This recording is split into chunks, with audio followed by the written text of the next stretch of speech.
Pantry, and today, as you see in the title, I am doing a spicy pickled carrot, jalapeno, and onion, kind of a condiment or just a nice addition to when you have Mexican food or for any time. Actually, these make great snacks.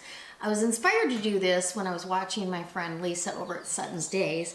She was doing spicy pickled carrots. Now, my recipe is a little bit different than hers because I am adding the jalapeno and the white onion and I've got all kinds of stuff going on here. So I wanted to give her a shout out though because it totally inspired me.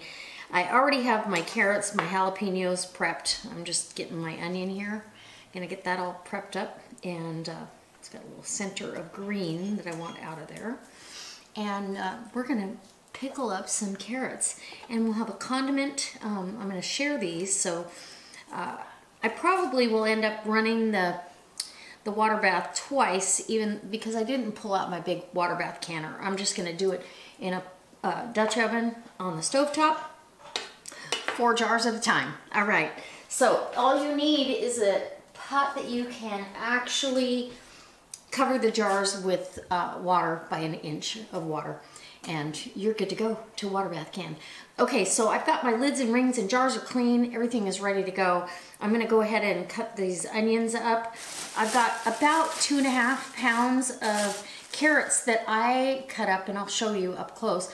I use the wavy knife, so they're gonna be pretty in the jar as well. And then I just coined the jalapeno seeds, membrane and all.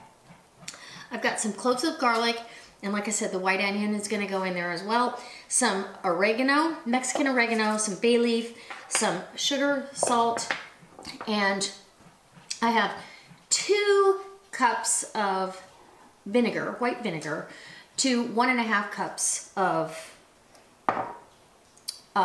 water. So you've got a nice blend there. All right, come on in and I'll show you how we put this together. It's super easy, couldn't be faster, and it's pretty and it makes a great gift. Okay guys, this could not get easier. So what I'm gonna do first is I'm gonna put these bay leaves in my my pan. And you just need a saucepan. Now, you can make as many jars of this as you like or as few as you like. My pot that I'm gonna be doing it in is not my water bath canner. So it definitely, it holds 4 pint jars, so I can cover them with water. So we're gonna put in this brine solution 2 tablespoons, heaping tablespoons of sugar, just regular granulated sugar. We're gonna need some salt, and so I'm gonna do, yeah, about almost 2 tablespoons of salt. And then oregano, Mexican oregano. Oops, and we want a heaping, so probably 1.5 tablespoons of Mexican oregano. And let's get a spatula to stir that around. Get that going in there. And I don't want to par cook any of my stuff. I'm just gonna heat this brine up. It's gonna go over our vegetables that are going in the jars at room temperature. No problem. Okay, let's get this brine nice and hot and we'll be ready to go. I've got my lids and rings all ready, so it's gonna be fast. Fast and furious. Okay, so while my brine is heating up, I'm gonna load my jars. And this hopefully you can see this. It's a matter of putting some carrots, some onion, a couple jalapenos. You wanna make sure it's all pretty. I'm gonna put a clove of garlic down in these jars, some carrots, and you can put these however you like. You know, if you want it, you know, decorative, so you're gonna enter them in the fair, maybe, you know, then place your jalapeno rings where they can be seen, and your carrots so the wavies can be seen. And look how pretty this is. It's absolutely beautiful. Couple more onions, and I like all the veggies in here. I do not scrimp on the veggies at all. So we want to push that down, so we're going to get an inch of headspace, and look how beautiful that is. I'm going to load all of these jars just the same, and we'll get moving on it. Now, there's a big old clove of garlic. And if you want more garlic, do more. I'm okay with that too. Some jalapenos, because we want some of those showing on the side, and more carrots, some more onion. This is like the Mexican version of a like the Italian gardenia mix, I guess it is. Yum. And very pretty. Very pretty. Okay, that's done. Next jar. So it's up to you how little or how much you want to make. I'm going to make as much as my brine will allow me to, and if I have leftovers, then I want to use up all these veggies, but it wouldn't be a crime if I had to make a dish out of these either. So if you'd like to see these, here's another garlic clove. If you'd like to see how I use this, or a taste test on this when they've sat for a couple of weeks, let me know in the comment section, because I'd be more than happy to fill you in on all that goodness. And if I don't feel like I have enough jalapeno, my golly, I can go ahead and add some more. Lisa put red pepper flakes in instead of the jalapenos, which was a great idea. It actually, that's what spurred me and inspired me. I was like, oh yes, because I put red pepper flakes on just about everything. I have a little container that goes to work with me with red pepper flakes in it. It goes in my soup. It goes, I put it on pretty much everything. And, okay, another garlic clove. And like I said, if you've got some small garlic cloves, you can put those in. Absolutely wonderful.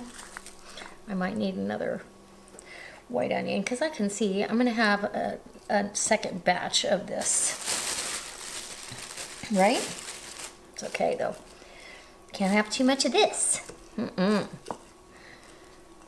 Absolutely delicious. My daughter and my son-in-law will love this. Absolutely love this. So I'm excited to share and bring that to their house. All right. And I'm putting an extra garlic clove in each of these jars just for kicks and giggles. Okay, so I will have this is probably gonna do another 2 jars at least, and that's fine. That 6 jars of this pickled deliciousness is gonna be fantastic. So I'm gonna get the brine out, and we're gonna get it poured over our good stuff here. I'll be right back. All right guys, the first batch is done. This water bath canned for 10 minutes. Then I took the lid off and I let it just sit here and rest for 5 minutes and acclimate. It's boiling in the jar, everything's bubbling, I love it. Don't tip your jars. Put this over here. I did put because I don't have a wire rack for this, I did put a dishcloth down to protect the bottoms of the jars. You want to make sure you do that, otherwise you could crack out the bottom of your jar. But this is absolutely beautiful. Look at this. Look how beautiful. Oh, isn't that going to be delicious? I cannot wait. So I will definitely bring you along for a taste test. So you guys can, actually, I get a lot of questions about taste testing. And so I've got 2 more jars that I'm going to fill up. I made another batch of brine. I'm going to fill those up, get them in here. I'll have to add some more water and get it hot again, and we'll do this. So the Tattler lids are still, I'm not going to tighten them down. I tightened mine. I've kind of got a pretty good grip on the Tattlers. The beauty of this is if they do not seal, you could reprocess, but you can just put them in the refrigerator and they're fine. So I will let you know if they seal or not. When they'll suck down, as these cool, it creates a vacuum and it sucks it down. That's what seals the jar. All right, guys. I'm going to give you an end picture of all 6 jars when it's all said and done without the rings. How's that? All right. I hope it inspires you, and see you next time. Bye.